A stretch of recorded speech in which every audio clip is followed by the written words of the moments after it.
you crispy and hot. That's a new way of bringing in the podcast, right? But hello, it's me, it's John. It's PVG, and I'm joined by the triple F, the fried one, the freed one, the so-called fried chicken. I don't know. Maybe you're wearing something. You're so orange and light and playful today. We're going to call you the tropical fried. I don't know, but do you have a bit of the bubbly on hand? Hello. Oh, yeah. You know me, a little bit of the bubbly lava. Fried, how are you doing, though, sir? Have you had a good week? I had a week. Yes, indeed. A week.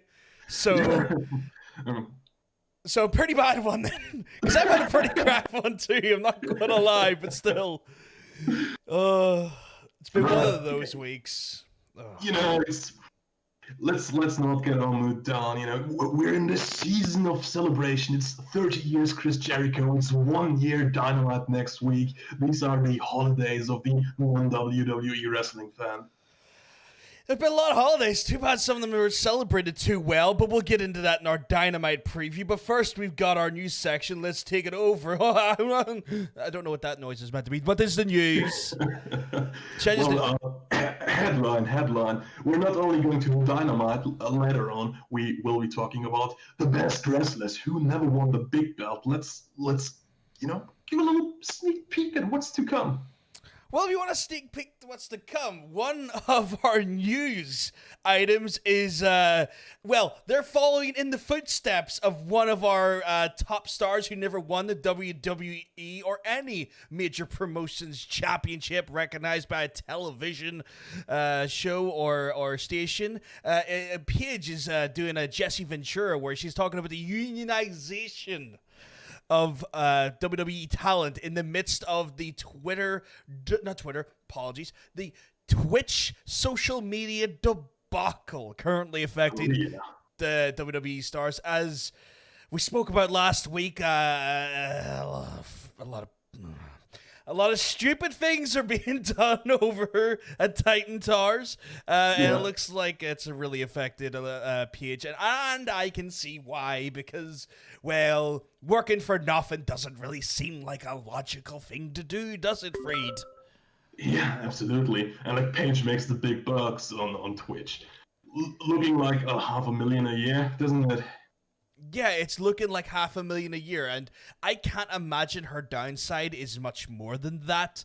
So it's lower than that. I can guarantee you that. So that's just cutting into like a massive chunk to her downside, because this is, again, as we reported last week, going to be part of their downside. So when they, as a downside guarantee is a minimum required earning potential per year that a talent signs on for before you count in any additional money, such as house shows, merch sales, and any other sort of sponsorships that they have in relation to WWE.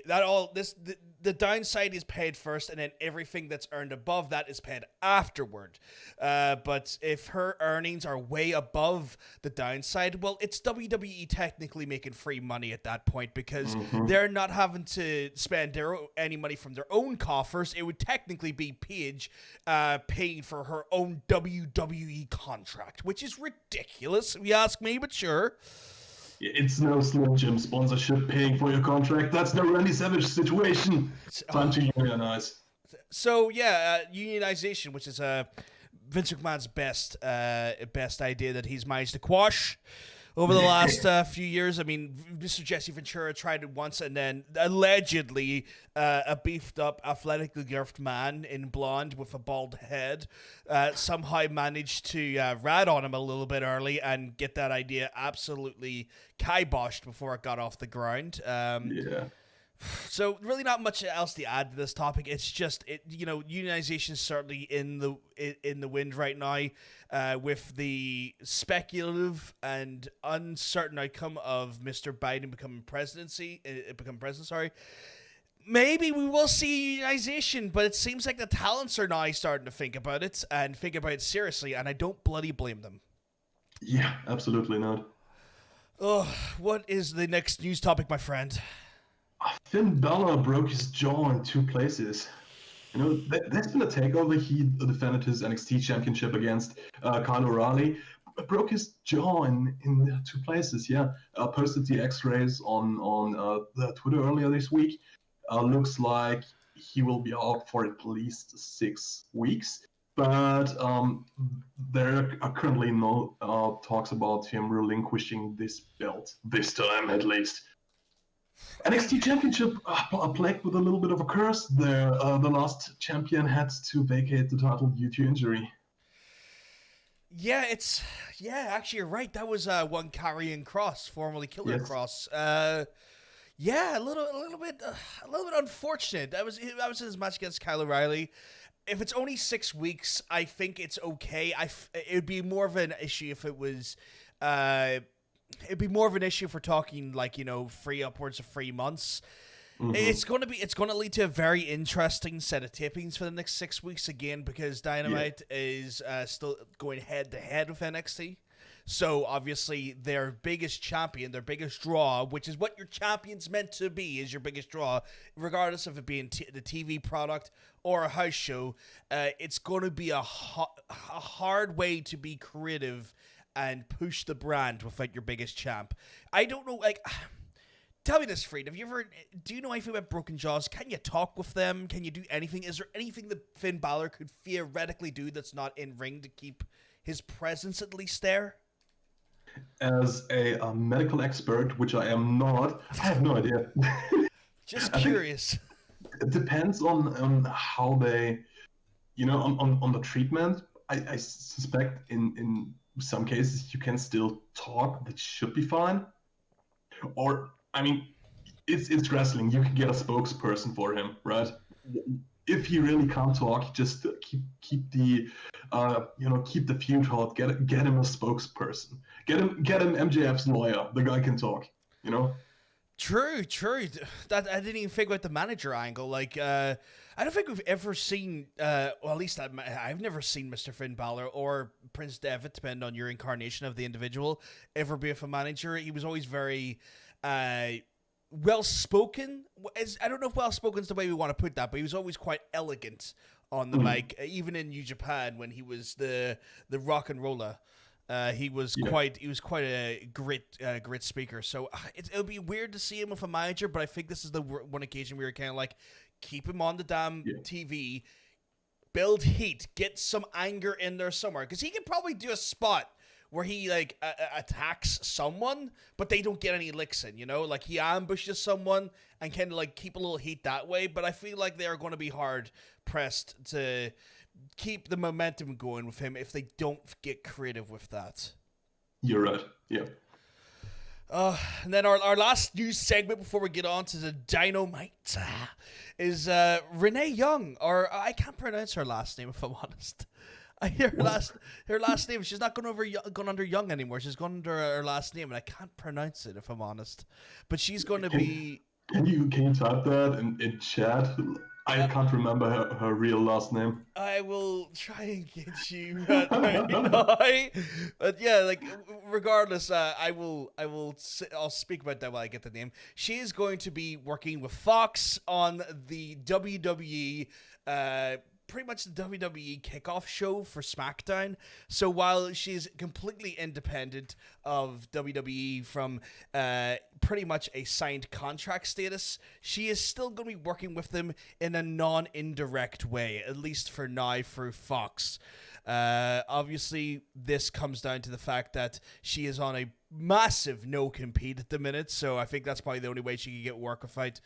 As you correctly mentioned before the podcast, the only way she probably get work without breaching said non-compete freed. But it's interesting that she's already ended up on Fox and already doing wrestling-based entertainment. I thought she would have done other sports entertainment that wasn't wrestling, so maybe the likes of, because we did talk about this, right? Our understanding was that she was quite into the hockey, or the hockey side of things was quite keen on her. Yeah. I mean, she's Canadian. She was born playing hockey, I believe. That's hard work. She come out of the womb literally with a hockey stick. Yeah. I mean, she probably will get into those other gigs once the non-compete clause runs out. So she's got a 90 days non-compete clause, I believe. So that's still a little bit longer. She quit after SummerSlam, right? Yes, it was just after SummerSlam. So it's been like, what, 40 days now? So about 2 months. We got about 2 months left before she can do anything that would be, I don't want to call it controversial, because I don't think it would be controversial if she went to work for a different wrestling organization. Some would even say kind of expected. But before she would cross any battle lines, I guess is the best way to put it. But with that there being said, we are going to jump in to Dynamite, Freed. Hold on, wait for it. Just before the podcast, I lit the fuse. It was a long fuse, and all this build-up leads to a big bang. So let's talk about Dynamite. Let's talk about Dynamite. I'm messing with the headers right there. I was clicking the wrong thing, of course, because I'm a numpty. Nice. But yes. All sorts of layers on screen at once for no reason. We have got Dynamite, guys. It's the Jericho 30-year anniversary show. Drink it in, man. You are. We can tell by your attire that you're excited for this, right? We can tell that you're loving it right now. You can't get enough of it. Any occasion to celebrate is a great occasion, right? Oh yeah, definitely. I just wish I had actual alcohol. I just have this bottle of water right now. It's not exciting at all, if I am honest. It's chilled, but it's not exciting. We start off the show a little bit differently in the same vein, or not in the same vein, well, in the vein of the celebration so much, with a lot of well-wishers. Which happens periodically throughout the show, man, and you do get a lot of this happening from time to time. There's one that stood out to me, and I was like, ooh, but I'll get into that a little bit later. But yeah, we start off with celebrations. It's people from all across the industry, as well as people from, like, the mainstream and the music career, because Jericho is a Fozzy guy, he's the lead singer, he's a rock and roller, He's a fuzzy guy. I've never heard someone describe him as well, he's the demo god, a fuzzy guy. A fuzzy guy. I mean, you should go for it, right? Like, Jericho, if you're watching this, you don't need to thank me or say it. Just call yourself the fuzzy guy, But yes, we start off with the well wishes and whatnot. It's lovely, and then we get into our first match. Freed. Yeah, it's a title match for the FTW Championship. Big Will Hobbs versus Big Brian Cage. The battle of the big beefcakes. It's athletic girth versus athletic girth. With Taz on commentary and Ricky Starks on commentary, and JR called him whatever. I can't recall it. He doesn't know the name of anyone. No, he does not. He really does not. I was confused by that too. We just started like babbling nonsense, and everyone was just kind of looking at him going, "What the hell are you talking about, sir?" So yeah, it was a cool match. We have all the big power moves, but those guys are really athletic. Not just girthy, they are athletic as well. So Brian Cage does a standing fall-away slam.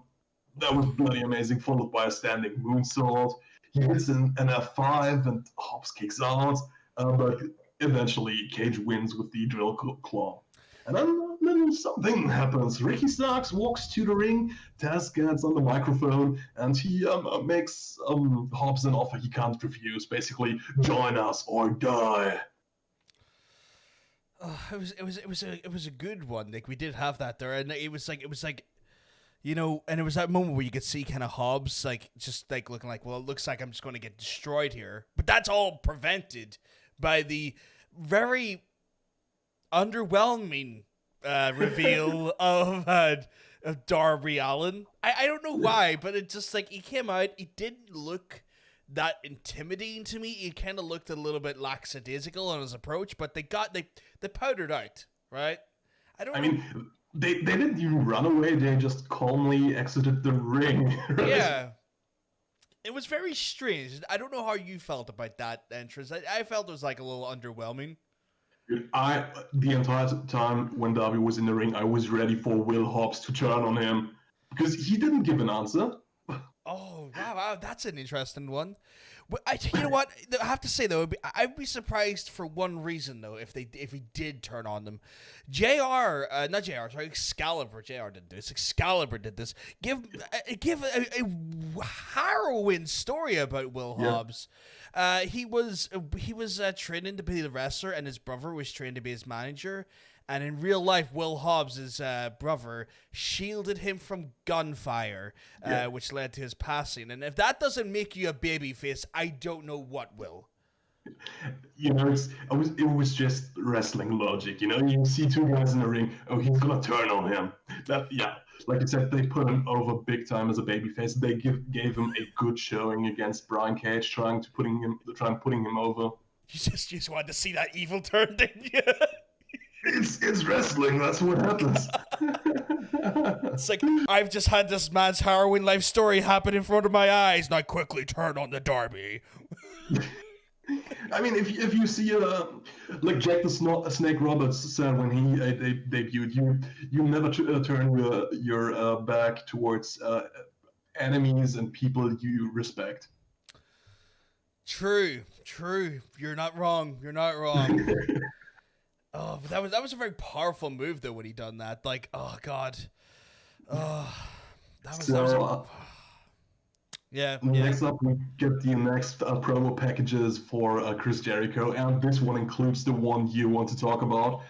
His father, Bubba Ray, Dudley, Slash, and of course the person you want to talk about.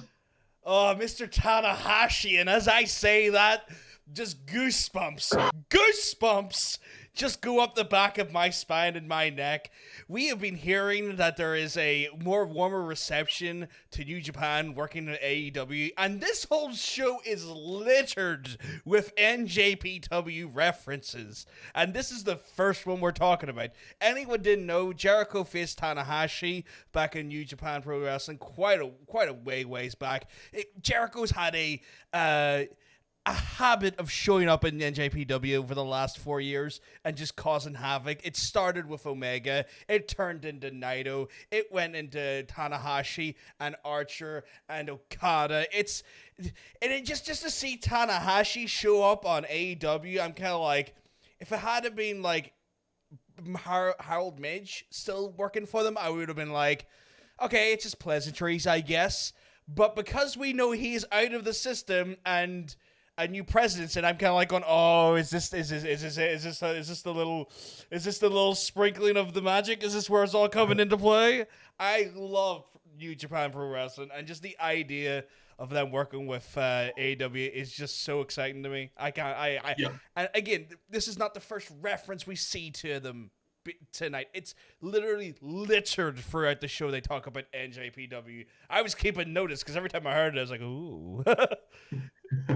Yeah, and it's bad business to hold a grudge against AEW, or more precisely some of the stars that left NJ, New Japan Pro Wrestling to start AEW. It's just, New Japan wants to do North American shows, and with the help of AEW, they can get the foothold there. They can expand there. It's a win-win situation for both parties. It really is. And a key talent has said that they would have signed with New Japan Pro Wrestling and they had a great relationship with Harold Midge, but they just didn't agree with his rampant disrespect towards AEW. Apparently, now we don't know which star said it, but from what we understand is that Tony Khan has been the one holding the door open, especially with the contracts and letting his wrestlers go to New Japan to do the work. I mean, Mox is still the United States champion, right? Yeah, U.S. champion. Yeah. So, I mean, it's apparently been Tony Khan who's left the door open. It's not been Harold Midge who's been very cooperative about this. So, and I think this is starting to show that actually, you know what? Maybe the wrong people were in charge of New Japan for the last few years, but I'm not going to say more than that. Oh, then we go into the actual Lance Archer segment itself. That was weird. I wasn't expecting to say... that's my speculative person that I think who actually was making those comments, but I didn't say that there a second ago. But we actually go into Lance Archer segment now. And it's a relatively it's the promo building this to the title match for next week, right? The anniversary show. He's pissed off, you know. It's kind of the way he talks about Moxley's interest. His interest. He's referring to him as always playing with others. What a weird way of looking at it. I wouldn't have thought of Butcher playing with Moxley. I don't know about you, Freed. I thought that was a very aggressive form of play. I mean, those are violent men, so Moxley has been alluded to being, a violent brawler. MJF was very, very worried about Moxley being nothing but a savage. Yeah, it's true. He was that was kind of the crux of everything he was talking about. But apparently, if 20 Man can't stop Lance, neither can Moxley. And I thought that was a good point. I thought that was a good line. I like that.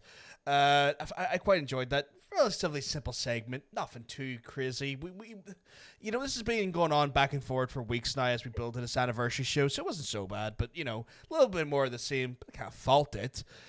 Oh, then we go into the Hybrid 2 versus FTR. Yeah.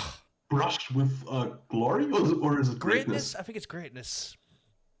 Yeah, brushed with greatness. With the Young Bucks watching backstage at a really awkward angle. Yeah, what was that about? Have you seen some of the photoshops on Twitter? Yeah. It must have been a rip at WWE. They're always, positioning their wrestlers like in a weird angle towards the monitor, so you can see the full the wrestler not in profile but like a frontal, but still show the screen and stuff like that. It's a point of mockery, so that was my take on that. Yeah, it was funny. I liked doing that. I liked when they'd done that. I got a kick out of it.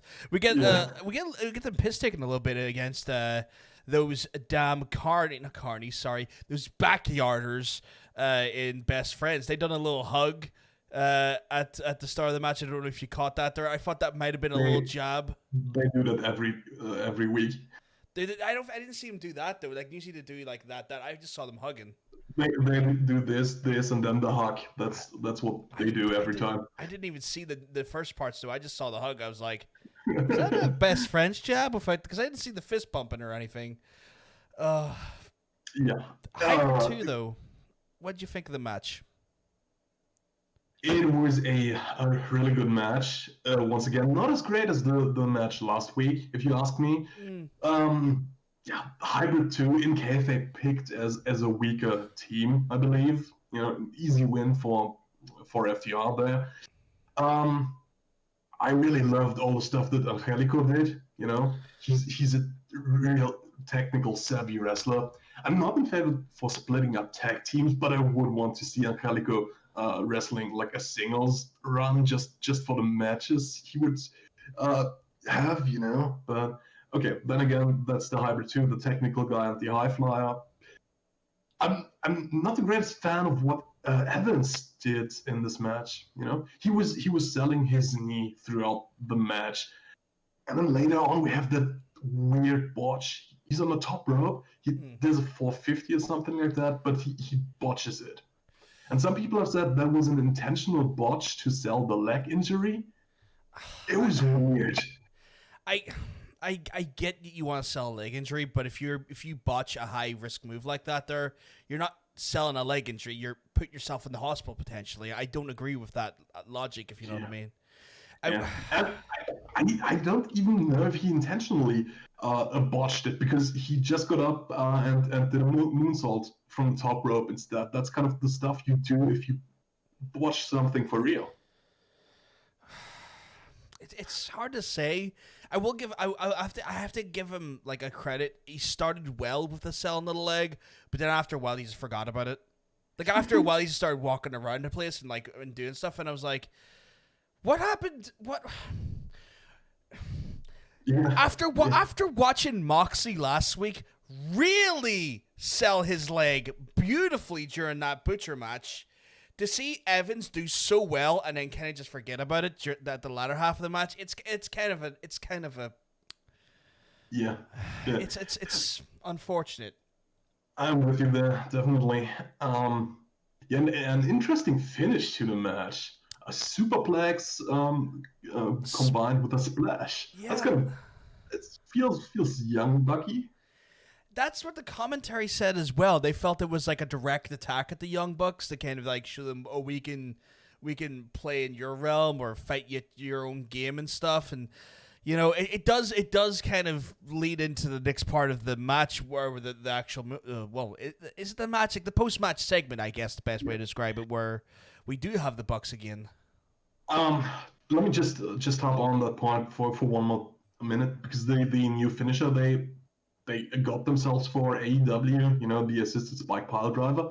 I feel like I always, I mean, yeah, it goes back to the Brainbusters. Yeah, that's the reference. But I feel like it's a rip at the Meltzer driver, the Indie Taker from the Young Bucks as well. It's basically that without the flips. Yeah, it pretty much is. Yeah, it is just a simplified version. I mean, you're essentially achieving the same goal, which is like driving your opponent's neck and head into the canvas as hard as you can. Yeah. So, I mean, you're not wrong. You're 100% right in that there. Like that is. So, I mean, they already have the move that's kind of a nod to the Young Bucks, but they went out of the way to do a different finish. So that's kind of meaningful. Yeah, I'm kind of intrigued to see what comes off of that there. Like, it'll probably be a while. I don't think we'll see. What is it, Revolutions next, or is it Full Gear? Full Gear. Revolution is in February. Like I told you, I fully believe they will build the match to a Double or Nothing. Yeah, I was gonna say I don't think it's gonna happen even by Revolution at this point. Yeah. I feel like there's going to be a lot of kind of wiggling out and avoiding them, but like it remains to be seen. How do you keep the Bucks interesting during that time? So we'll have to see. I have a theory about this, because right now they're kind of flirting with the dark side a little bit there, and I feel like that's their story, because like the ultimate match, Young Bucks versus FTR, is not heel Young Bucks versus heel FTR. You know, they will need to find their smile again. You know, they will have to fight their inner demons, conquer them, and, you know, turn babyface back again. I like how you done the Shawn Michaels approach there, just finding the smile. They do a lot of super kicks. It's right there. I know. That's when you said it there. That's all that went through my head. I was like, wow, okay. Which brings us to the post-match segment. Yes, post-match segment. They're obviously watching, and like they just be more bigger, even more awful bastards. They just super kick the shit out of this really innocent cameraman, and then they can't even pay him. They can't even find the $10,000 to pay him. Yeah, I mean, that's kind of the pocket change you have on hand, Young Bucks. Your heels. Yeah. But I love the beginning of after they even like acknowledged the FTR. Those guys are pretty good, right? And then they turn around and like basically, oh hi, didn't know you were here. Super kick. Yeah. Just we haven't heard anything in relation to Tony Schiavone when it comes to what happened. Well, we know he got kicked, but what was the repercussions of said kick? We wouldn't hear anything official in relation to that. And then we get the next even better post-match segment. Just the strangest changes to a couple of hot dog wieners, just with FTR on it. And I was just kind of sitting there going, wow, really? Really? Mm-hmm. I kind of laughed, but part of me was also kind of disappointed at the same time. And the reason why I was kind of disappointed was because it's kind of like, are we doing this thing where wrestlers know how to use Photoshop and like video editing software again, like WWE does, like where they'll just go like, and here's a movie I made earlier. You know, are we going into that realm? Is that what's happening here? I don't know, but like we do have that. I haven't checked, but they do come out with those T-shirts as well. I wonder if you can purchase them. I may have to double check that. I mean, AEW is just a T-shirt company, so you probably can. Yeah. I wonder who gets the money for that, though. It's technically Dax and Cash's face on them, not best friends. It's called a collage, you know, if you take different pictures and mix them together, you know. I think under the under the copyright law that's transformative enough to yeah. Interesting. Okay, I'll bear that in mind when I go to release some more merch, and I'm gonna just collage the Adidas logo with the Nike one because it's a collage. I'm just happy to be selling high performance sports gear under their brands as a collage. Anyway, yeah, like you said, they come out with those shirts with the FTR wieners, and Trent has this weird promo. Yeah, we're comedy backyard wrestlers. Hot dogs, wieners, weenies. You guys are weenies. We called you weenies last week. Remember when we called you weenies? It's funny, right? By the way, we are number one contenders. Tony Khan confirmed we will fight you for those tag team title belts next week. FTR tried to attack them with the belts, but best friends fight them off. And that's that. What did you think of that? I thought it was a bit of a... It was funny in a stupid way, but I felt like it was a bit of a cold way to go to such a big title match. Like, yeah, I feel like they should have built it a little bit better. I don't like that they've done the title match announcement for a comedy angle, because I feel like it completely invalidates the credibility of Best Friends, when in reality they're meant to try and prove that they're not just a comedy backyard tag team, and I feel like this flies in the face of that credibility. And while it's funny, it just validates what FTR said. I mean, I can understand what they were trying to do there. Like, it's the lamest joke, and they know it's the lamest joke. That's why Trent had to explain it, It's so funny. You see how funny we are. Basically being not funny at all. But that was the point, I believe. Yeah, and I get that's the point. It didn't work for me. It totally did not work for me. Best Friends looked like $1 million after the parking lot brawl. That's the words I was looking for. Yeah. They looked so awesome coming out after that. Like, they are legit title contenders now, And that kind of, I don't know, that undermined the credibility a little bit. For the Yo Home show, I would have wanted something a little bit more tense. Yeah, so just something a little bit more in line with the character shift. Like, if you're going, especially considering like that Santana and Ortiz match just solidified how badass they are in the face of the internet wrestling community. There was just a lot of credibility built there, and much like another member of that trio, they're very much being kind of, the shine's being taken off them quite quickly, which I'm not liking. Yeah. Let's acknowledge chat for a moment there. Yes. Colin, we've been reading chat. We will talk about it when we get there. Also, hi Dean. Hey guys, yes, we have been reading your chats, guys. It's obviously when you're training thoughts, it's hard to get into the swing of things, but I'm loving the enthusiasm, especially like the New Japan. Please let it happen. I'm loving the enthusiasm. We just have to obviously try and keep the flow going, so I do apologize for not responding right away. Then we to get back to the actual segments. We have the MJF segment, which is weird. Never meet your heroes, they say, but I'm inclined to disagree. Jericho has inspired MJF. That's basically what he said. And he says after the main event match, he will come out, maybe, ? We will have to see. We also see Shaquille O'Neal, Gene Simmons, Don Callis, which a lot of people, spoke up about. They found that interesting too. It's Mr. I own Impact. Well, he doesn't own Impact, but he's the head creative entity of Impact. Didn't he also engineer the Jericho Omega match? Omega yes. Match? Yeah, yes, he was instrumental in bringing Jericho to New Japan as well, which was another point. Although I don't know how well his relationship is with New Japan currently, since his he's working for Impact. Yes, the Impact is the kind of the fly in the ointment when it comes to those two entities. Dude, when I read all the people like fangirling out about New Japan to AEW confirmed and stuff like that, I just thought to myself, hey, we saw Gene Simmons on the show. WCW Kiss Demon to AEW confirmed. Oh no! Demon Del Toro can fuck away off.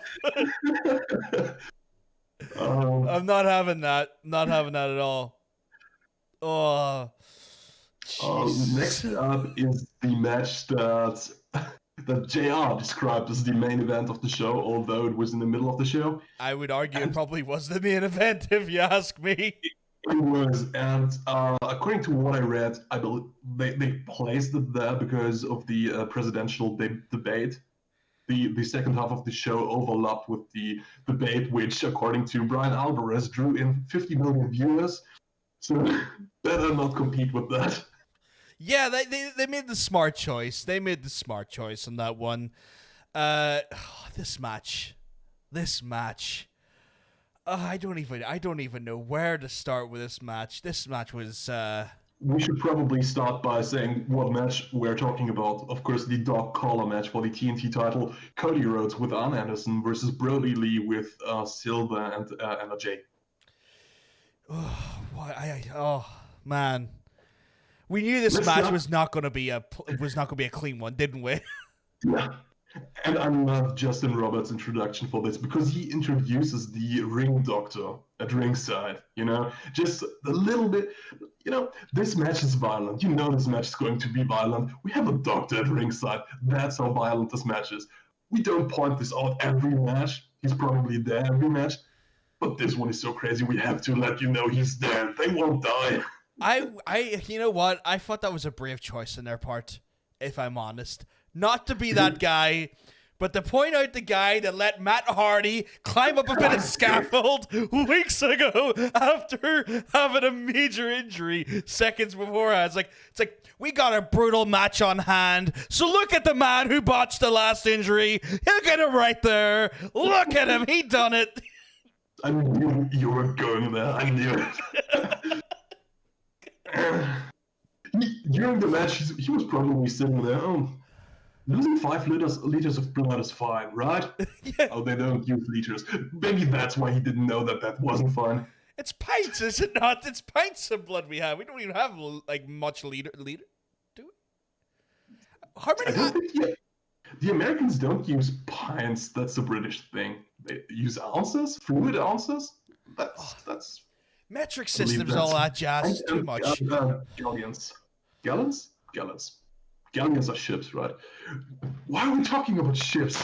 We're talking about the dog collar match. It's a furthest thing from shit. Also, it's Greg Hammer time on ringside. Greg the Hammer Valentine. Stop. No, not again. Yeah, they have him there for storytelling because, of course, he has a famous dog collar match with Roddy Piper. They've been alluding to this match all over the show. So they have him there ringside, socially distanced properly for a reaction shots. He didn't react that much during the match, so it was pointless that they showed him so much during the match, I feel like. But it was nice that they had him there at the beginning. AEW is very good about their homages. They're very good about the history of wrestling. They are not afraid to kind of talk about the aspects that have, dominated the wrestling history when it comes to some of these bigger matches. They're very good about that. And so even though we didn't get reaction shots or anything that were what you would call interesting, it's probably just the homage factor, right? Yeah. This match. My point was they kept cutting to him during the match. That was the pointless part, I feel like. Yeah. There's sometimes during the match you're kind of looking at him, you just kind of like. At least he didn't yawn. Oh well, that's good. Yeah. We didn't have a. Oh God, I forgot about Mike that. Tyson situation. Yeah, I forgot about Mr. Tyson with the belts, just going.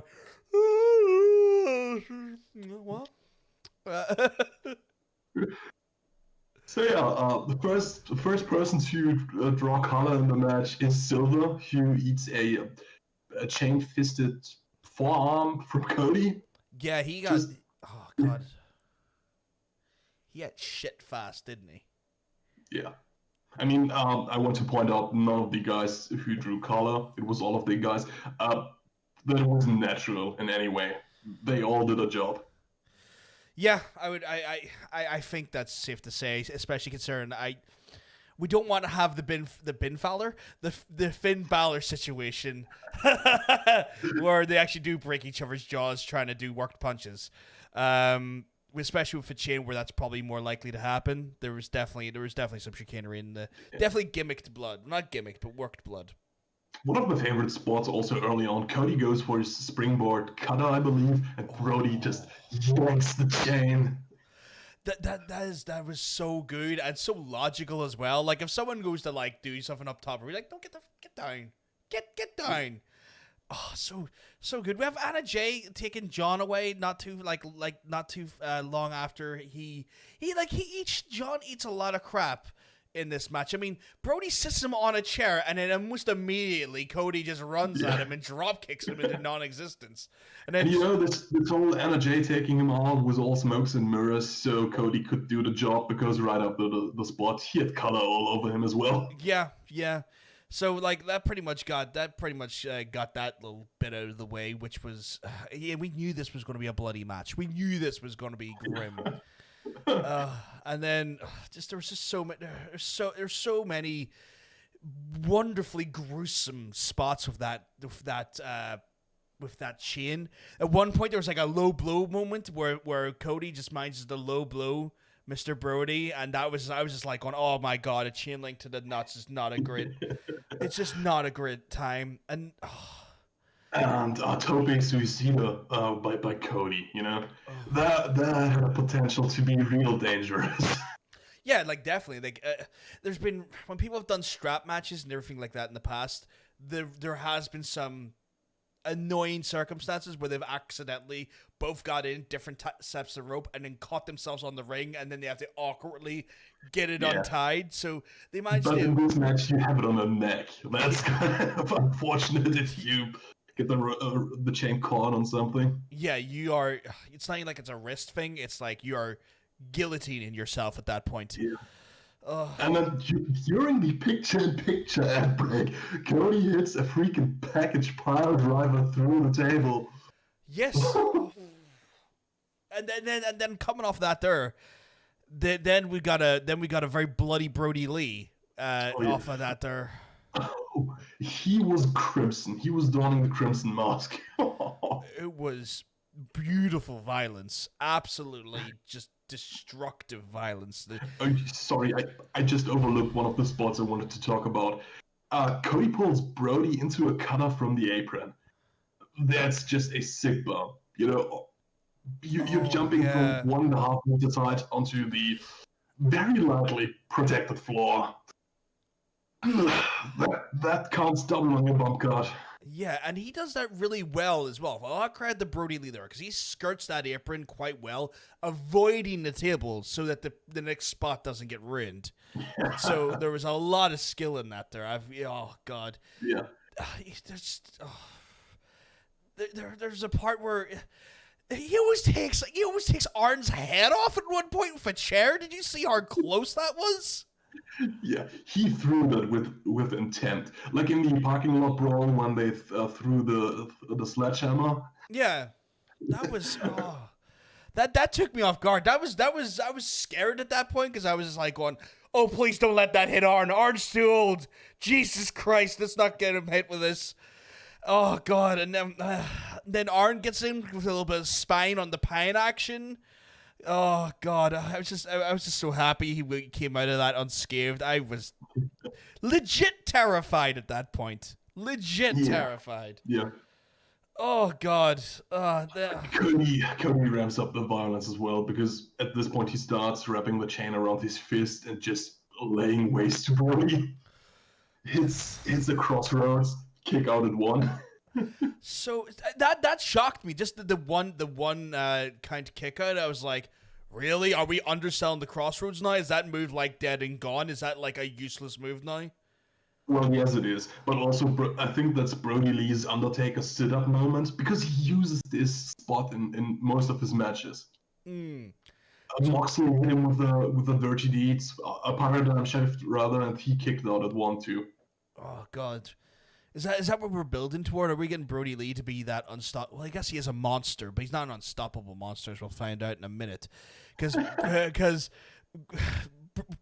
Cody going back to the well, and he just, oh God, there was just like the most brutal chain choke I've seen in a while. Like, what was that? Like 3 links wrapped around his face, and then just hammering it home. It was brutal, and just with that chain choke, he just gives him another Crossroads and just brings it home. And it was, God, what a brutal way to get into the Crossroads, though. Like I would have been. Sorry, I'm repeating myself so much. That's how shocked I am. I would have believed he would have won the match with his punches alone in that choke. I think that could have ended it without even putting a Crossroads in there. That was brutal, violent, loved it. Whoa. Some people have been calling that match of the year. No, I love the match. Really liked it. I wouldn't go that far. I wouldn't go that far. It's a great match, not match of the year.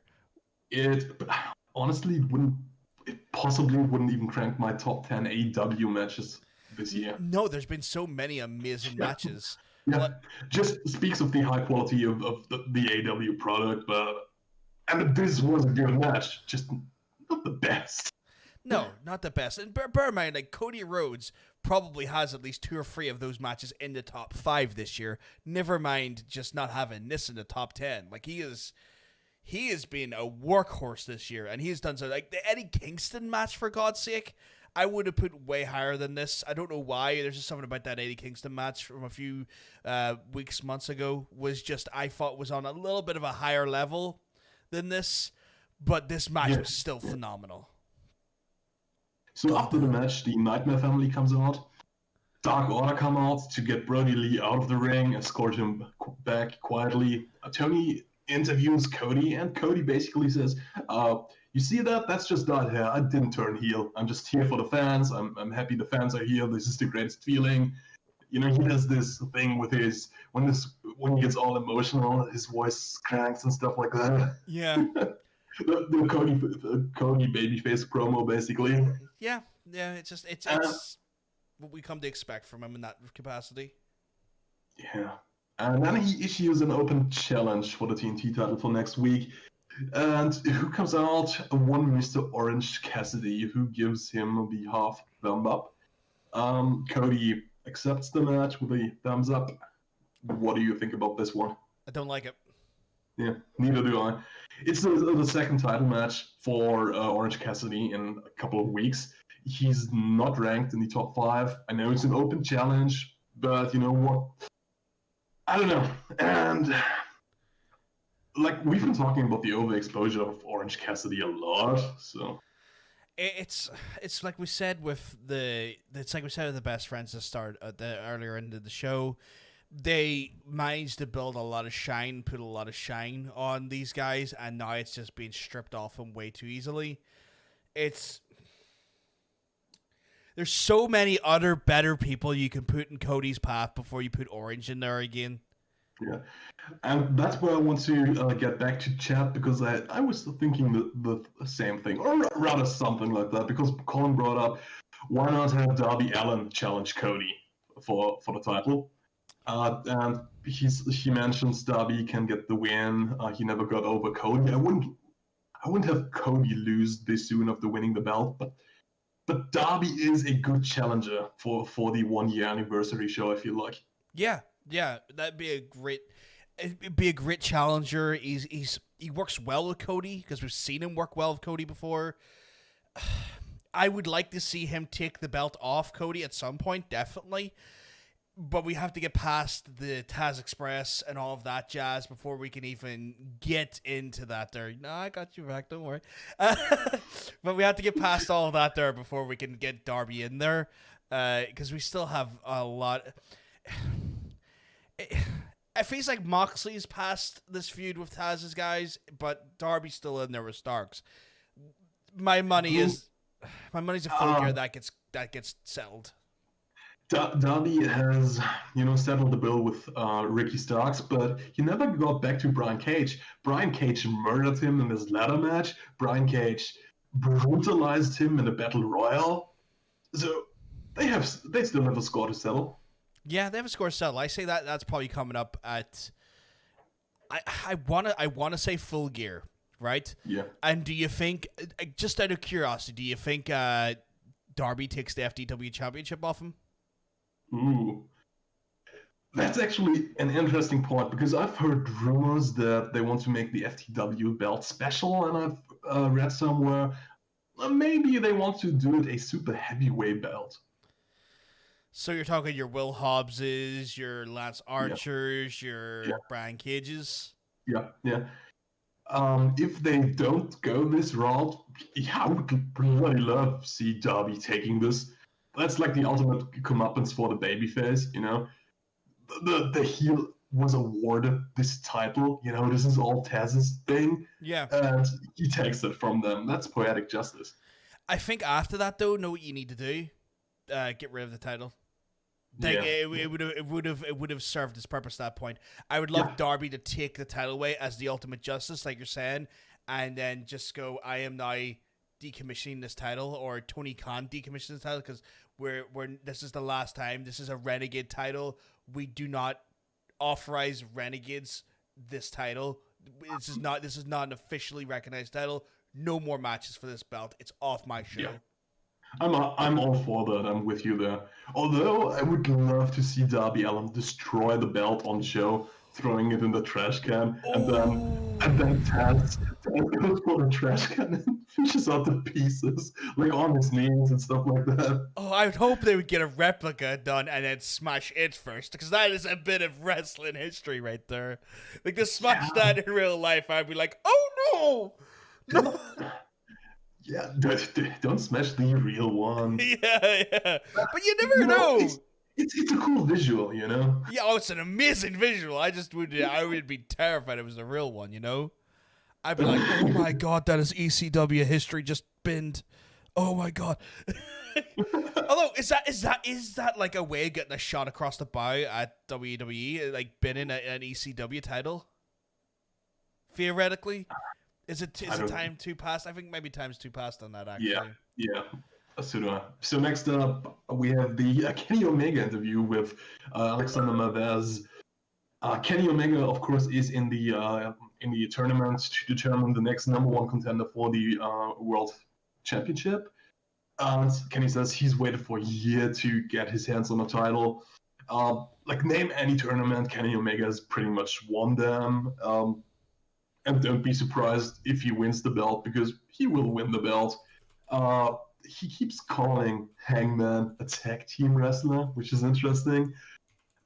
He's gonna be the champion, and he's been destined to be the champion, Hangman or not. That's basically the promo he cuts. Yeah, I feel it was a good promo. That was a good promo. It did heavily get into like Hangman Adam Page, Hangman Adam Page, Hangman Adam Page. Really just nailing it home. You're talking about like he's won every tournament he's been in. I had to check to see if he was in the Battle of Los Angeles. And yeah, he won it in 2009. I was the one I was very curious about, and the reason why is because that was a tournament set up by Pro Wrestling Guerrilla, which is it's a promotion currently operated partially by one of the commentators in AEW, Mr. Excalibur. So yeah, and it's also the premier tournament for North America. We know the G1 is the premier tournament for Japan when it comes to their title belts. I just had to check that. I was like, when you said that, I was like, has he won the Battle of Los Angeles? He has, 2009. I was just curious. I had to check that for a second. Yeah, and of course, Hangman Adam Page was announced for the tournament alongside Wardlow and Colt Cabana this week. Mm-hmm. Uh-huh. Before we get into the Hangman stuff, how are you feeling about Brody Lee getting Colt Cabana's spot, demanding it rather? Because remember, Brody Lee is still a bit angry with Colt Cabana for losing him that match. Yeah, it's an interesting dynamic. I feel like this could be, because we speculated that Colt Cabana is going to be the thing that disrupts the Dark Order. It's going to be the thing that truly causes a rift in the Brody Lee's control of the stable. This could be where we start seeing the actual battle lines of the internals of Dark Order being drawn. Yeah.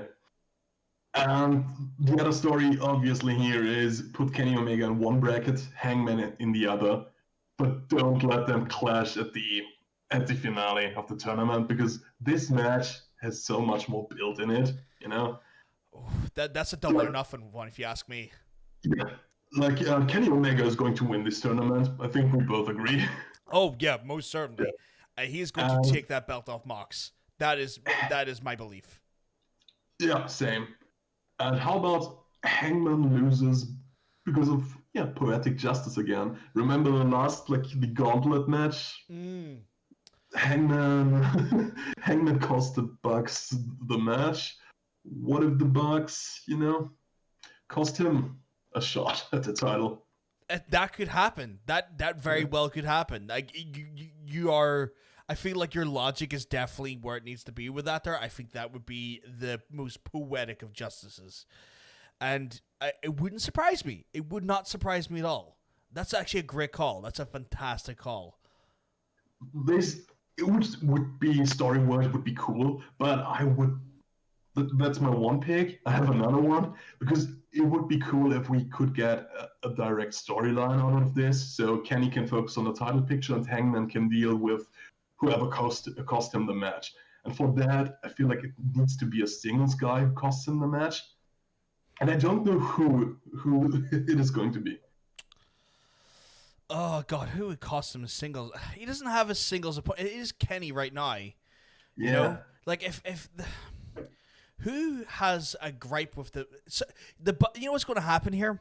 The Bucks are going to have a gripe with someone who's a single star soon. And that's going to be, I could see Hangman and this person they have a gripe with team up to then go after the Bucks to keep them busy for a while. That's a great idea. So he could come on and just super kick someone, right? Yeah. That's a great idea. Like they overstep the boundary. They actually do an in-ring talent rather than a commentator or a cameraman. They actually get a proper talent, and then it's someone who can fight back. Yes. It's like, well, know what? We got to stop these guys. We got to put them in their place. We got to rein their necks in because they're going too far with this. Yeah. Then we have our next match, which it's a crime. I'm just going to put this out now right now. Serena Deep was robbed in this match.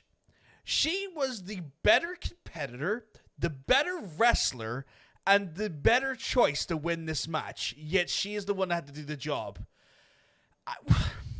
I get got a jobber entrance. She got a jobber entrance, yeah. Like, Serena was amazing in this match. Honestly, I would say the one that held this match together. That is not a swipe at Swole. Swole is good, but out of the two of them, she is a better competitor, and every match I've seen Serena in, she has been the better wrestler. Why is she not given a good chance? Even against the Thunder Rosa? Yeah, she was great in that match. She held her own against Thunder Rosa and looked like $1 million against her. Well, you're not willing to take a swipe at Big Swole. I am. Because can we agree that at this point, she's neither big nor swole? That's true. She lost a lot of muscle. That's true. I'm happy for you to take that swipe. I'll give you that there. I just think I don't get it.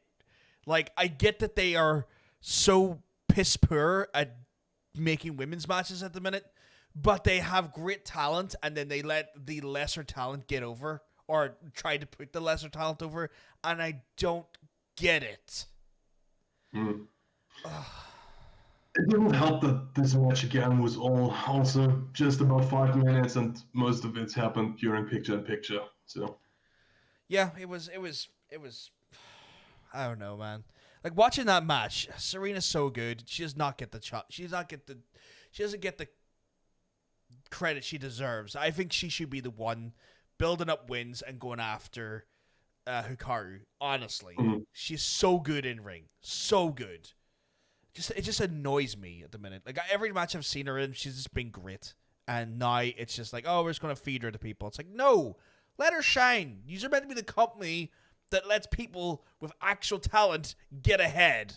Don't be that guy. Don't be going back on what yous are. Really annoyed me. Then we have the Mox segment, which is kind of the other half of the coin of the Lance Archer segment. You know what? This is where another one of my little moments of happiness came, if I'm honest. And I think you know why. I mean, you've just been mentioning it for the last 3 months, I believe. Why haven't they brought up this? Why haven't they brought up this? Why haven't they brought up this? Well, they finally did. Happy now? I believe you are. I'm finally happy. They brought up the fact that Lance Archer and Moxley met at goddamn New Japan for the belt, for the Tokyo Dome, for the damn US Championship belt.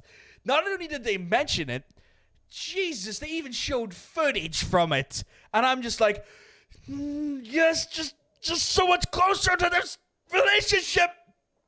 But the promo was good as well. Don't get me wrong. I do have my vested interest in a partnership there, but the promo was good as well. Mox has a really good way of kind of talking up his competition. Like he never feels like he discredits them, and he has like a very natural way of just talking about them that makes them feel like true threats. Yeah, in a way that's honest, but also kind of like unflinching in the face of maybe certain doom, and I love the way he can do that. Yeah, I mean, summed up perfectly by the way he ends the promo. You're gonna have to take the belt over my dead body, but like you always say, everybody dies. And he just takes that shot and walks out. Yeah. Just lovely, lovely, lovely. Just such a good promo artist. Then we have the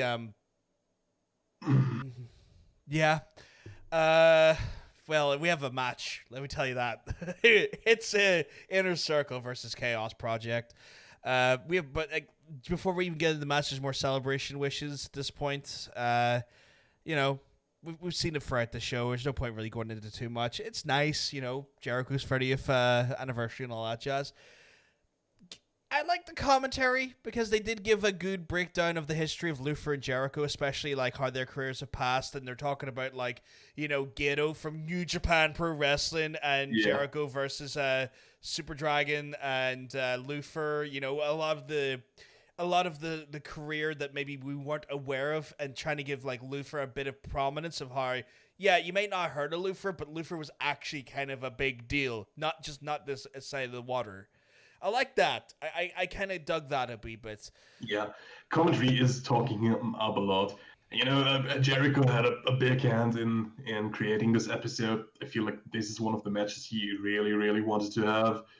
And like he probably instructed commentary, put this guy over. He's my buddy. Yeah. When they did a Lionsaul and a Hager bomb during picture-in-picture, I was writing in my notes. They're burning through all their stuff, so there's an angle after all of this. This match can't go this much longer, but it goes for a little. Luther does a cannonball or a senton from the top rope, from the turnbuckle on the Inner Circle. His legs shaking like crazy doing this. During the entire match, everything he does looks sloppy, it looks botchy. I'm not a big fan of Luther. And I at this point, I just have to mention something, because he kind of sort of retired in 2002. Between 2002 and now, he only has had 36 matches, 12 of those in AEW.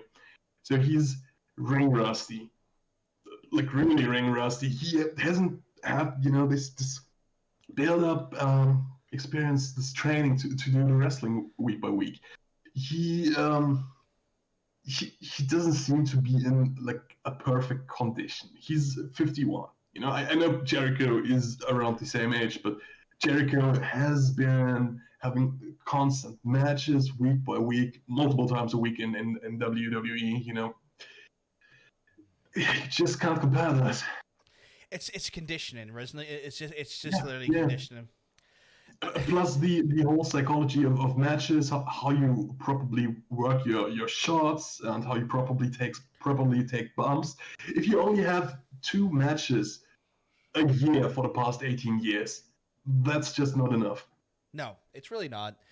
And I guess maybe they need to just kind of keep him on dark for another while. Maybe really just let that ring rust come off. It's not to say he can't get better. Maybe Jericho needs to talk to him, go, here, maybe you need to evolve your style. You're not the same Lufer you were 20 years ago. Let's start looking at if you're going to be an in-ring worker, you need to start doing stuff, and that's maybe we should go hyper-violent with you. Maybe we need to make you like a brawler who is just based on your gimmick, your Dr. Lufer. Why are you not threatening people with weapons? Why are you not looking super dangerous? Don't go for a technical style. Go for a butcher style. I feel like they were going with this stuff early on. I believe they had him feud with Jimmy Havoc for a while, but they toned down the violence early on TNT. They seem to have come around to it somewhat by now, but I don't think you can do that on TV, and you can't do it on YouTube. No, certainly not. And it's just, it's more of the threat rather than the follow through. Make him look like do segments with him where he's a conniving, maniacal butcher. Make him the horror villain he can be. Because that's what they're going for with him. He's meant to be like a horror villain. Make him the deranged psychopath that if you cross his path, he's going to literally put you through hell and stalk you, and give him a character like that, and then give him a moveset that matches that sort of style. Keep him off the top rope, keep him away from those sentons, but give him just a real callous and cold moveset. Make him this villain, make him the horror villain he presents as, and we'll get something out of him. But yeah, the way he is right now, the way he wrestles, I'm not into him. I wasn't into this match. Short match, Sammy distracts Luther, Judas Effect 3. That's that. Simple as that. Let's get into the post match. So yeah, Jericho gets the mic. He starts thanking the fans, and then MJF interrupts him. And yeah, MJF comes out with Wardlow. Wardlow has, it looks like a statue covered in a blanket, like they sometimes do in wrestling. But then the statue walks into the ring. MJF has a present. They unveil it. It's a clown. It's Jerry Clown, and he holds another present. Jericho unpacks it. It's a portrait of MJF. So Jericho just hits the clown with the portrait over the head. Judas Effect says, "I hate clowns and never interrupt me." And they just have a stare down, and they both start laughing. And they're friends. It was a very... I don't know how to describe this. This was crap, wasn't it? Like, what we know... Yeah. What we know what Jericho and MJF is capable of, this was a real stinker. Like, that was horrible. Yeah. It didn't succeed in what it was trying to do. To be honest, I don't even know what it was trying to do. The main takeaway from here is that MJF said he will have a career-altering announcement next week, and he wants Jericho in his corner for that. Yeah. Okay. The only time I think I got a pop out of that segment was when the rest of the heel locker room came down to celebrate with Jericho with his 30th anniversary. And then we get sitcom ending credits, and it's all Jericho. Yeah. That's the one part when I saw that. I genuinely started laughing. I thought that was funny. This is because everything was like cameraman Jericho, Jericho, Jericho, Jericho, Jericho, screamer Jericho, Jericho, Jericho. I like that. That was funny, but that wasn't really part of the promo. I loved Excalibur's comment on that too. The long list of Jerichos, and he goes, "Oh, I didn't know Jericho operated camera number 4." That was great. That part got me. But like, but the actual promo, oh god, it was garbage. Like it was really garbage. Let's do speculation station. Is the big announcement that he's going to join the Inner Circle? What do you think? Yeah, I think it is, and I think this is where the inner conflict with Sammy and then Sammy and MJF comes, if I'm honest. Yeah. And why is Wardlow in the tournament but MJF isn't? That's what I don't get. I guess they got to keep him busy with something. Like, yeah, they don't want him to lose another match, which he probably would have to do for this tournament. So I don't know.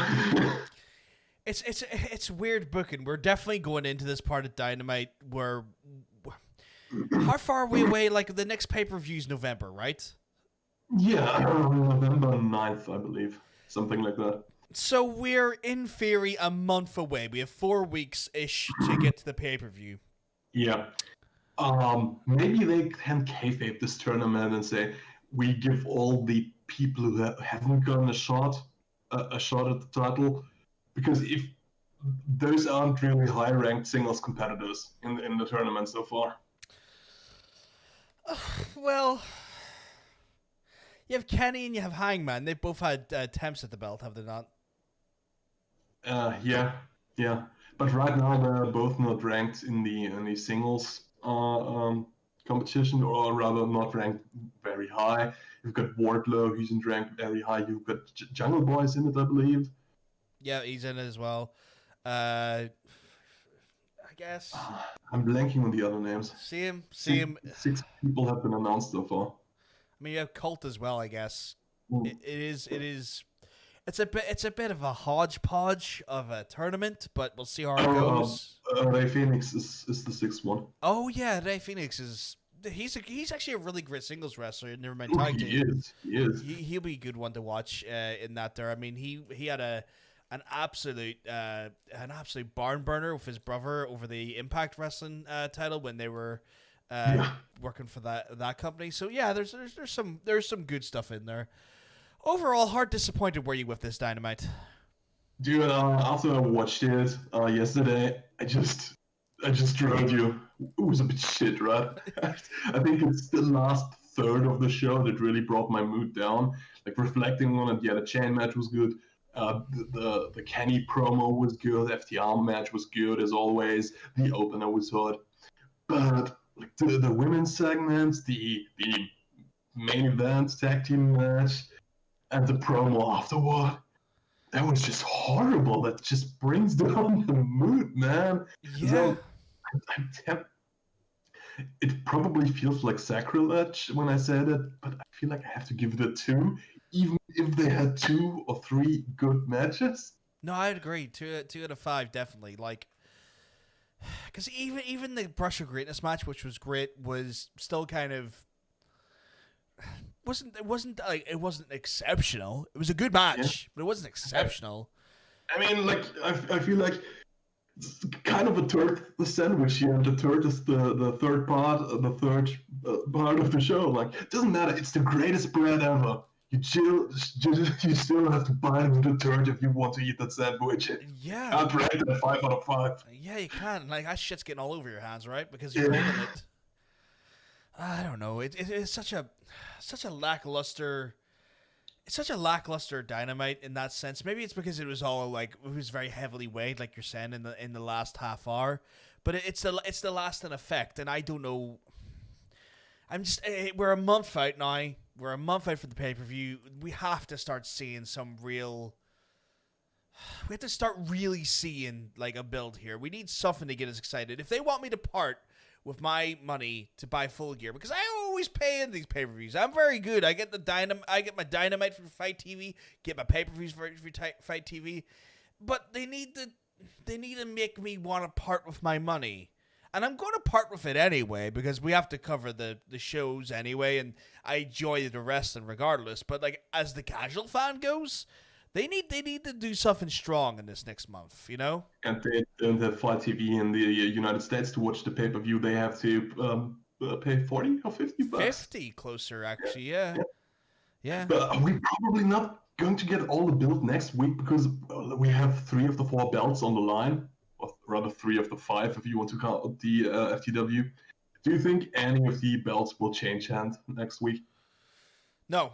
I don't think they'll change hands anytime before the pay-per-view. I think it's Cody's belt's been retrieved too soon, so that's staying where it is.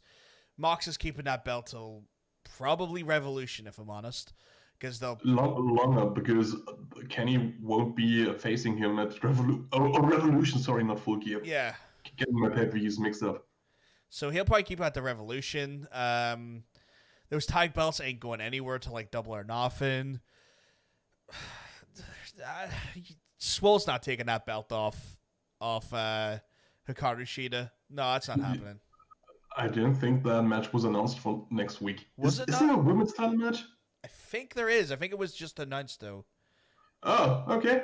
I'll double check that though. In that case, I don't think she will take the belt either. So like I did see a graphic at one point for the anniversary show, so I've actually seen a few graphics for the anniversary show. Let me just say, AEW's Women's World Championship match, Hikaru Shida taking on Big Swole on the anniversary match. So yeah, I think every belt is on the line in that show. Ooh, okay. With the exception of the FTW, obviously, because it's not a recognized championship technically. So yeah, all of the recognized belts are on the line. I do not see a single belt leaving anyone's side, but sure. Maybe they'll swerve as maybe Lance takes it. It's the only one I can see being taken, if I'm honest. And even that's at a 99.9% not happening. I feel like the only one I'm not there's any wiggle room for it is that match. Yeah, I have to agree with you. That it's the only one that I could feasibly say going over. You know what it could be though. Mm-hmm. You know what it all could come down to. It could come down to that he loses that belt, and then we have because do we want a heel Kenny Omega going for the belt, or do we want a babyface? I think it's going to be a heel Kenny. That's kind of what they're hinting at. Yeah, so it can't be then. So it's not. No, forget what I said. He's not losing that belt. He's not losing that belt. I feel like Revolution, we're going to see the belt taken off Hikaru Shida, and if it was to guess, it's going to be Britt Baker. Yeah, quite possibly. You know, I feel like that's coming, but yeah, that was Dynamite, guys. That was something, I guess. I hate saying it like that. It doesn't feel nice, but it was crap. It was a crap segment. But to try and clean our palates a little bit and maybe talk about a good segment, Freed, why don't you take us through to our next segment? Hello, YouTube. This is the Powerbotch Podcast. We're talking about wrestling a lot here, and we like to talk about wrestlers who won the belts. We want to talk about the best matches.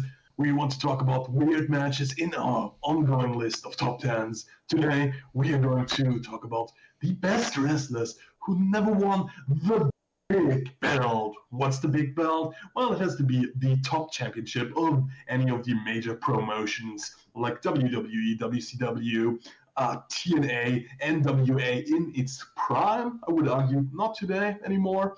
AEW championship, stuff like that. With the qualifiers out of the way, we have one honorable mention this week. Who's that, John? The honorable mention, it was Mr. Ted DiBiase. The reason why we put him as an honorable mention is that while he is not a recognized champion for any of those major televised promotions, he did actually have the WWE title in his hand and was defended, and I believe at 3 different house shows prior to the belt being stripped off him by Jack Tunney after he purchased said aforementioned belt from Andre the Giant. The reason why we didn't want to put him in our top 10 is because there's just enough of actual matches to happen where he was billed as the world champion that we didn't want to muddy the waters. We wanted to make sure that the individuals chosen in the top 10 were definitively never world champions for a major televised promotion. So, obviously, while we respect and love Mr. DiBiase and his work, he sadly just missed this top 10, but we'll probably have him in another top 10 quite soon, so don't worry about that, guys. But that then brings us to then number 10, Mr. Freed. Who do we have for number 10? Dustin Rhodes, the Natural, Goldust. Debuted in 1988. He's been wrestling for a really long time, John, hasn't he not? 32 years of experience. That's crazy. It's insane that he has been essentially, it's insane that he has been wrestling for this long, been with so many major promotions. He has been with WCW, WWE, Impact, and still AEW, and not had hands on any of their world titles. And it's not like he wasn't mistreated in parts of his career. He was the Natural, the son of the grandson rather of a plumber. You know, he came in with all the fire behind him. When he turned into Goldust in the Attitude Era, this character, this gimmick with screaming attitude, that would have been the ultimate middle finger in the face of the bourgeois American household if he won the belt. But his career sadly, you know, it started, it stopped, it started again. He had his personal demons at some point. He broke up and got back together with WWE more often than any other wrestler, probably. I think he rejoined the company 5 times over his career. He hit some low points in TNA, but now that he's in AEW, we've all been surprised. We hear the chance, he still got it, or rather you still got it, you know? He's hitting second stride here, and that's why he's only at number 10 on this list, because it is feasible. Maybe he could win the big belt going out. We don't know. And that's why he's only at number 10. I feel like... Sorry, go ahead. No. I feel like he could do the Mankind thing. He gets a belt for a night, and he has that moment, and then a heel takes it off him right away. We have that bittersweet symphony moment that Mankind had. Remember when Mankind had the belt for one night, and then Triple H took it right back off him? I feel like we could have that, and it wouldn't feel bad, and I wouldn't be angry at it. I'd be just happy that he was able to say I was a world champion at one point. You know, just give him that moment, even for a week, even for a month. Just let him be. Just let him go out with like one accolade and say, you know what, I was finally a world champion, just like my dad. Just like my brother, I was finally a world champion. Because Cody was technically the Ring of Honor world champion. Yeah.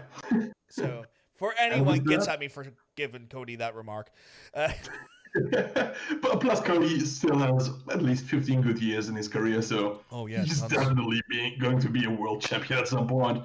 Yeah. But with that out of the way, how about we go to number 9? Number 9 is one that is probably not many of our younger fans, or maybe not some of the casual fans would be too familiar with. It's Magnum TA.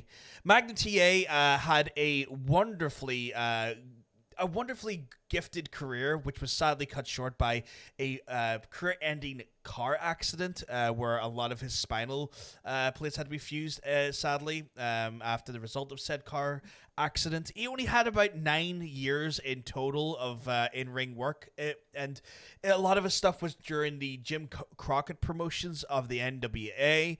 But in those 9 years, he was very fortunate to become, a tag team champion for Florida Global Tag Team Championship in Championship for Wrestling from Florida. Really weird promotion name, kind of a long one there, kind of a bit of a...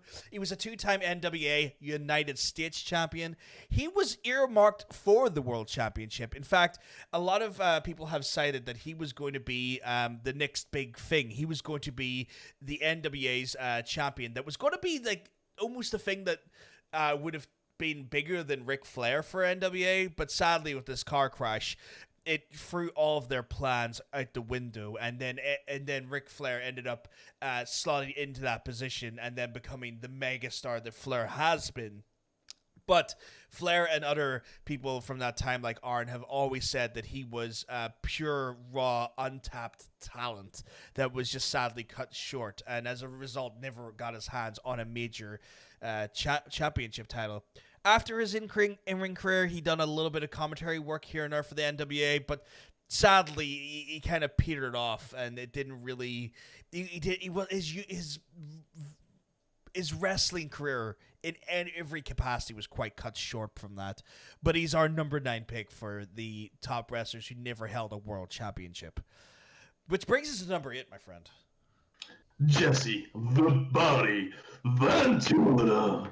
You may know him as the governor of Minnesota. You may know him as an actor in movies like Predator and The Running Man. You may know him for his very unique voice during color commentary on Saturday Night Main Event and other WWE products.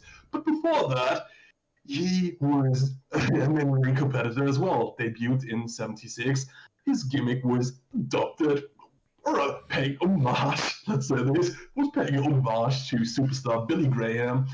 The same guy, a certain Hulk Hogan also took inspiration from.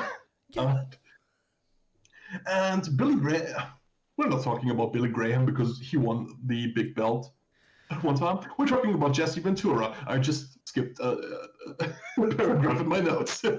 Jesse Ventura, he had the looks. He was a big blonde guy. He had the bodybuilding look that Vince McMahon liked back then.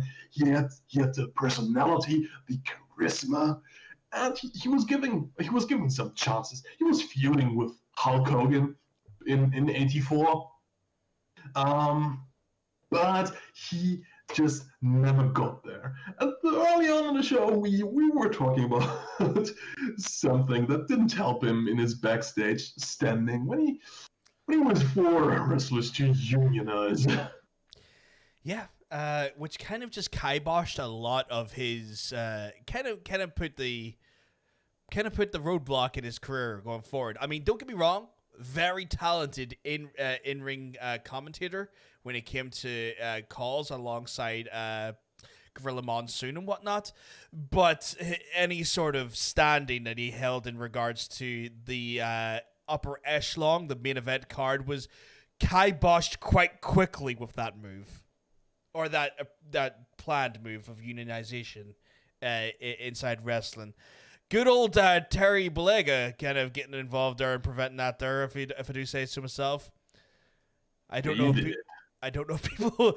I'll assume you all know who that is. I don't want to be that Mark. Go. Oh, you don't know who Terry is? No, I'll work on the assumption you do know. I have the perfect segue for the next one. Number 7. That's the perfect segue. You caught me off there. Talk about perfect segues. Let's get to the perfect wrestler, Mr. Perfect, also known as Curt Hennig. A man who was just given the best gimmick for how he is. They called Bret Hart the excellence of execution. I felt like that should have been used for Mr. Hennig. Even little things like flipping a pencil and catching it with his fingers. He just seemed to have pinpoint accuracy in everything you do. And even when Vince McMahon was trying to mess him up, he still caught it. He just had an exceptional bit of luck, or maybe a bit of skill. He was just perfect in every way, in ring and outside of the ring. He is sadly the mid-card. A mid-card phenomenon is the best way I could put it. The guy, despite all of his in-ring talent, only ever got his bout as high as the mid-card belt. This is seen in the likes of WCW, where he was a US champion and tag teams champion, as well as inside WWE as the Intercontinental Champion. Some would argue the best Intercontinental Champion that the promotion had ever seen. But we never really seen him get a fair run or a chance to even hold the World Championship belt in either one of the promotions, despite even being voted numerous times in the top 500 wrestlers in the PWI, coming in at 98 one year, 55 another year, and number 9 in 1993. Bear in mind, when he was like 55, ranked 55 in the PWI for that there, that was literally in 2003. We're talking quite late into his career. That shows you just the in-ring acumen of the man. But sadly, it was for naught. He sadly passed away, though, at a very, very, very young age, leaving his son behind. You may have been aware of his son. He was one half of the B team. Mr. McGillicuddy, when he made his debut. What a terrible name. But yes, sadly, no longer with us, Mr. Kurt Hennig. 2003 as well, passed away. Meltzer called him one of the best all-around competitors this business has ever produced. I tend to agree. And when people these days talk about the IC title being a workhorse championship, Mr. Perfect had a hand in that. He definitely did. Like, it was, how do you put it? It's like the perfect appetizer to the main event. Just he would put on matches that would just make you absolutely just jump out of your seat just because of the in-ring work. It was beautiful in-ring work. But still, sadly, never a world champion. Which brings us to our next one. Number 6. His claim to fame is that he was childhood friends with a certain Mr. Kurt Hennig. I'm talking about the ravishing Rick Rude. Debuted in 82, retired in 97. Just like his friend, he passed away before his time in 99. Had an interesting career as well. And some may even claim he's not qualified to be on this list. He was the 3-time WCW Intercontinental Heavyweight Champion. This doesn't count. History of the belt is a hot mess, let me tell you that much. But WCW never treated this belt as the main one. It was to a point. It was almost like a New Japan exclusive at one point, was it not? This is another one entirely. It's a complicated history. Yeah. Short form is NWA stripped WCW of the rights to call their belt this, but they still had the old belt, so they called it the WCW Intercontinental Heavyweight Champion, which was not the main title. They still had a heavyweight champion, world heavyweight champion. We're not talking about this. We're talking about the ravishing Rick Rude, charismatic, great in-ring worker. Some may ask why Rick Rude over Kurt Hennig. It felt for us like it's a coin toss, and we mentally tossed that coin, and it landed on Rick Rude, the man who has his face painted on his trousers. Some of the most nuclear hate ever seen as well, especially against Jake the Snake Roberts. It was the most effective heel tactic in the world. There's nothing like seeing your wife's face on another man's body, especially when that man's body is glistening and absolutely stunning, may I add. This whole gimmick's been co-opted as of recent by a very controversial wrestler in NXT. We're not going to say much more than that. But, it just shows the absolute brilliance of the Rick Rude character, that just the way to draw maximum heat out of that. They're just a wonderful and brilliant tactic.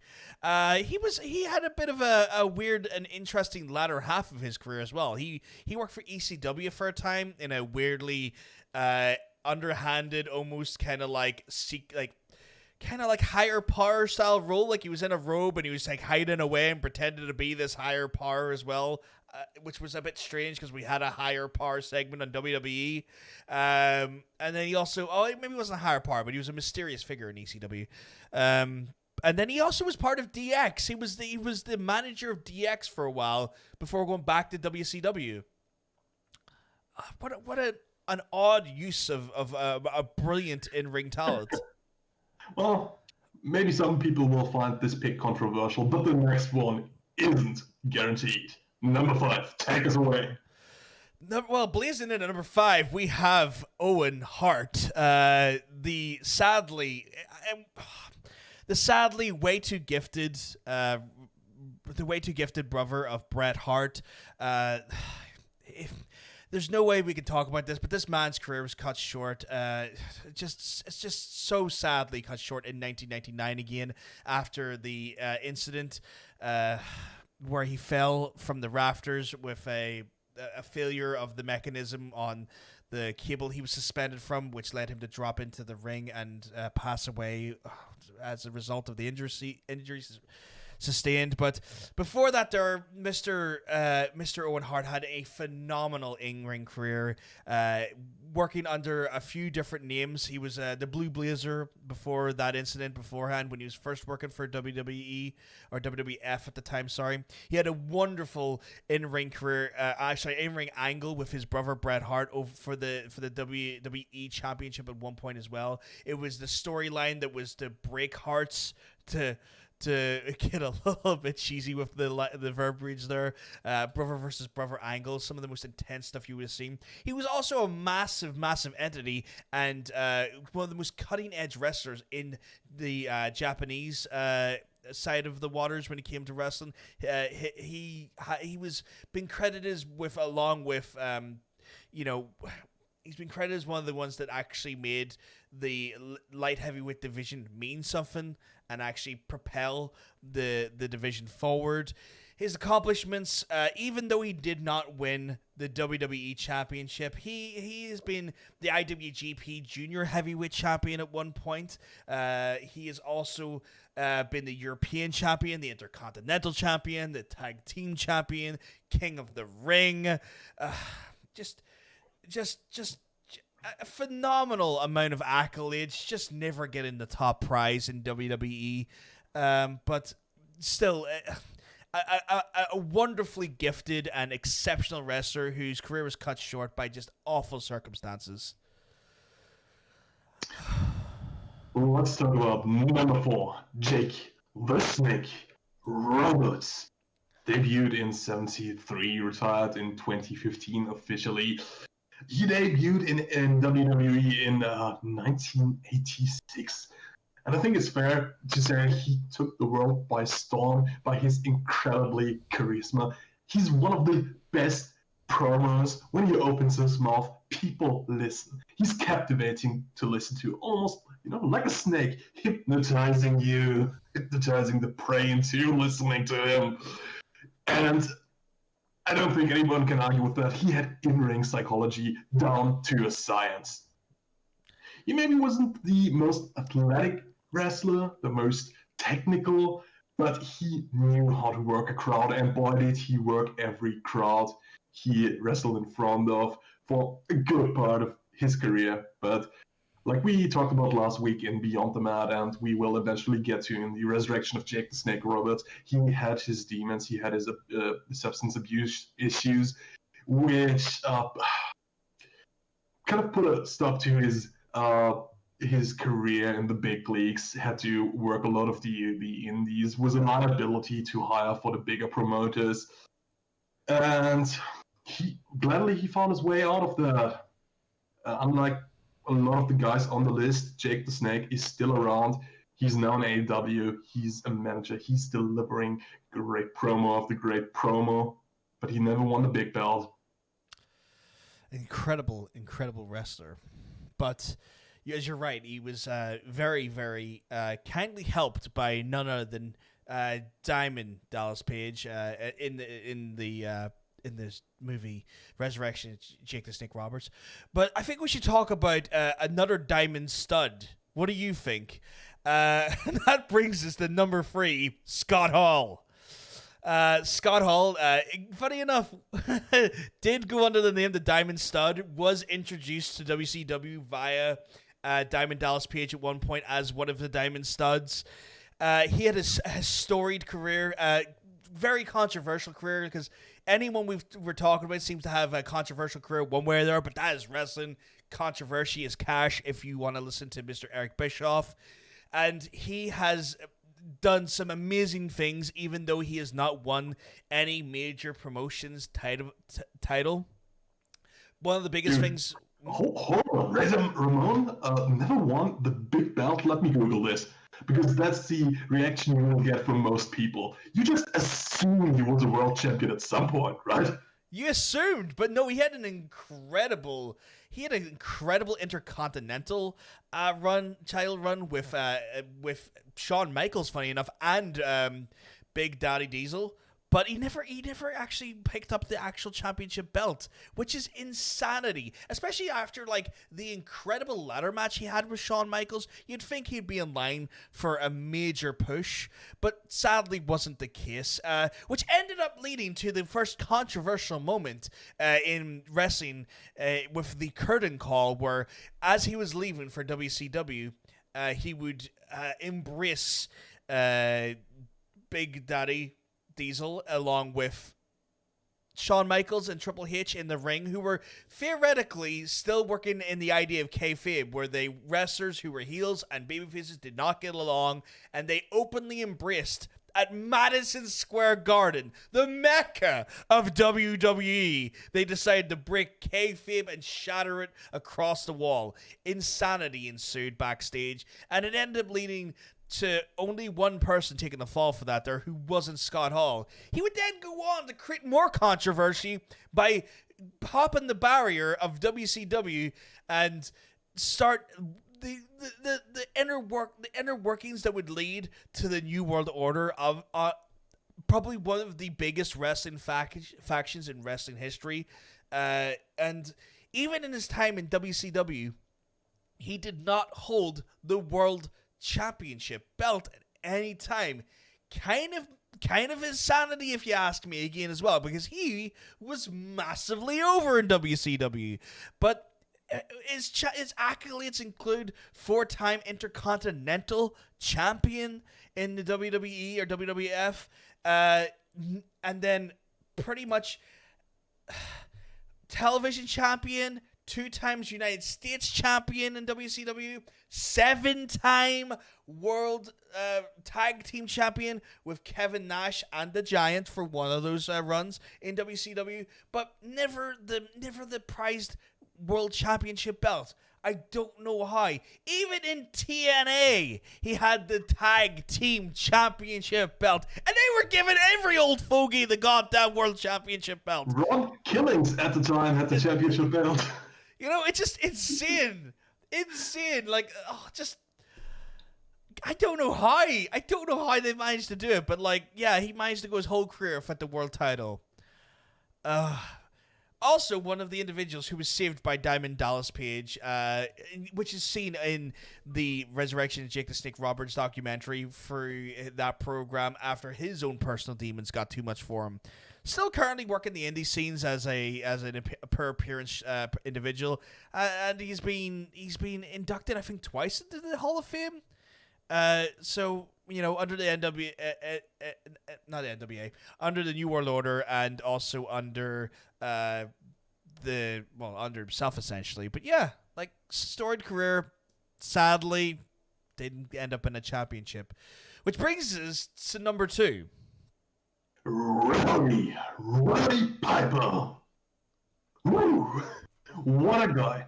He always felt like a top guy wherever he went, didn't he?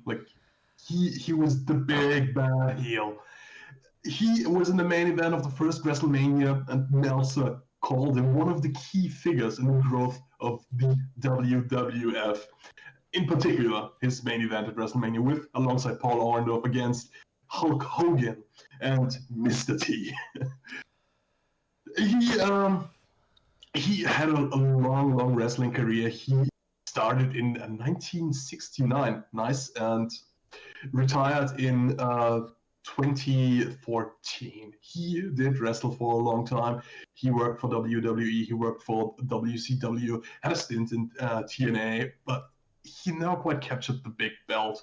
Most people probably remember him as one of the great talkers, one of the great promos in wrestling, especially the Piper's Pit segments in the WWF back then. And some might even remember him for his misjudged, let's call it Braveheart body paint segment at one point. Yeah. I know what you're getting at. Yep.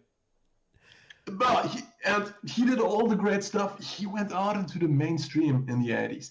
He became a movie star. He starred in They Live. You know, he came to chew bubblegum and kick ass, and he was all out of bubblegum. But he never won the big belt back then, probably because he was always overshadowed by someone bigger, more muscular, and blonder.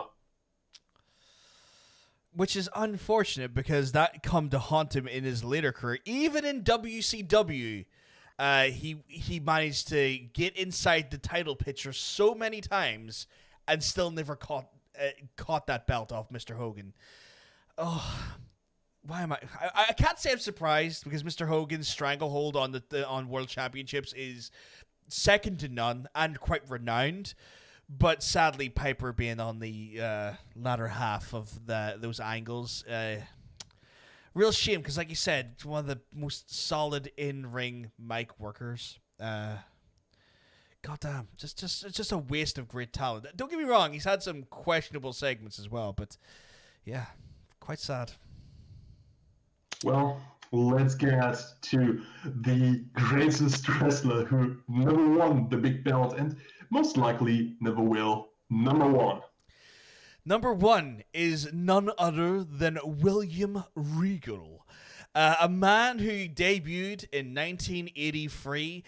He has had some exceptional in-ring matches, notably against one of my, I would say a local legend here in Belfast, the Belfast Brawler himself, Fit Finlay.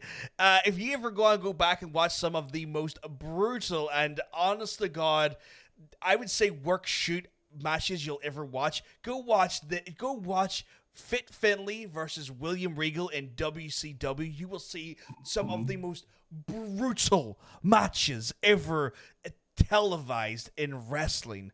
But even that there didn't lead to any sort of championship gold inside WCW. Surprisingly, a lot of Mr. Regal's accolades ended up being in WWE, WWF. Now, don't get me wrong, he did have the television championship 4 times in WCW, but that was nothing compared to the belts, the slew of belts that he won in WWE. And it was a 5-time hardcore champion. He is a 4-time European champion. He is a 2-time Intercontinental champion, a 4-time World Tag Team champion with Lance Storm, the ill-fated Eugene, and Tajiri, as well as King of the Ring in 2008. So the man has had a historic career, a career full of accolades as part of the E, but sadly never ever able to capture the World Championship belt. There's a little bit of controversy there, because in 2007 he won the right to be Raw general manager, but shortly after got suspended for a wellness violation. In 2008 he won the King of the Ring. He was terrorizing the WWE universe. He had still the authority. He was feuding with Ken Kennedy. And many speculated that all of this would culminate in a world title reign. Sadly, he failed another he violated another wellness policy, was suspended for 60 days this time, and that just left us with the big question: what could have been? What could have been? Oh God! Like much of the list, the man fantastic on the mic, but just unfortunately personal demons got ahead of him. But he is our number one wrestler who never captured a major title. Testament to how great he is. There are numerous reports that his matches are shown to wrestlers in training to teach them the proper psychology of wrestling matches. He's currently head of global talent scouting and head of talent development in WWE. He has so much to teach. He understands wrestling, the in-ring work, like probably none other. And sad he never captured the belt. Sadly. But guys, that was our top 10 wrestlers who never captured a world championship belt. Let us know in the comments if you think that maybe you would have put one of our wrestlers in a different position on the list, or someone that we may have left out that you would think should have been on the list as well. But anyway, guys, that has been the Powerbotch Podcast. I have been very glad to be joined by Mr. Freed this week again for another amazing podcast, if you ask me. Freed, how do you feel, sir? You feeling good? Yeah, I'm feeling good. I feel like I want to click a like button or something. Maybe you should click the like button. Hell, if you've enjoyed the show, maybe hit that subscribe button as well. But we gotta love you and we gotta leave you. But you can still catch us, let me tell you. Oh, you can catch us. We are all over the place. We've got Freed onto Twitter. He is best friends with the Butcher of Buffalo. Oh, that's right. True story. You can go check it out. You can see it for yourself if you go over to @_only_Freed1 on Twitter. Sometimes you might even see him do a speed run of the Messenger on Twitch, and you know how you can watch him doing that? You can go on to twitch.tv/Freed_1. But if you want to see my stupid ass, because my stupid ass can be seen quite a lot, you can check me out at twitch.tv/It'sPVG or on Twitter @OdinPVG. But guys, we gotta love you. We gotta leave you. But we'll be back next week, don't you worry, for the Powerbotch Podcast. Have a good night, guys. Peace.